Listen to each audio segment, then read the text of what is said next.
Hi friends, good morning. இன்றைக்கி Sunday morning. என்னோட டே இன்றைக்கி 3:50க்கே ஸ்டார்ட் ஆயிடுச்சு. நான் எந்திரிச்சோன்னே குளிச்சுட்டு வந்து வாசலெல்லாம் க்ளீன் பண்ணிவிட்டு அழகான கோலம் போட்டுட்டேன். கோலம் போட்டதுக்கப்புறம் நான் விளக்கு ஏற்றிட்டு அதுக்கப்புறம் நான் பூஜை ரூமுக்கு போயிட்டேன். இன்றைக்கி நான் சாமிக்கு பூவெல்லாம் சேஞ்ச் பண்ணேன். நான் எப்படின்னா டெய்லி சேஞ்ச் பண்ண மாட்டேன், ஒன் டே விட்டு ஒன் டே சேஞ்ச் பண்ணுவேன்.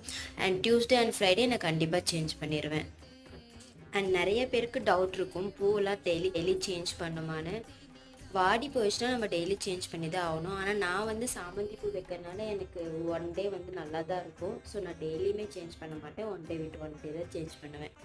அதுக்கப்புறம் நான் பூஜை ரூமில் விளக்கு போட ஸ்டார்ட் பண்ணிட்டேன். நம்ம போடுற விளக்கில் ரெண்டு திரி போட்டோம்னா ரொம்ப நல்லது. நான் 2 திரி போட்டு தான் பண்ணிகிட்ருக்கேன்.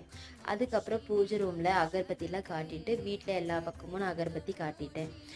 யாரெல்லாம் பிரம்ம முகூர்த்த பூஜை பண்ணிட்டு இருக்காங்களோ அவங்களோட ப்ரேயர்ஸ்களை நானும் சாமிக்கிட்ட வேண்டிக்கிறேன் நிறைவேறணும்.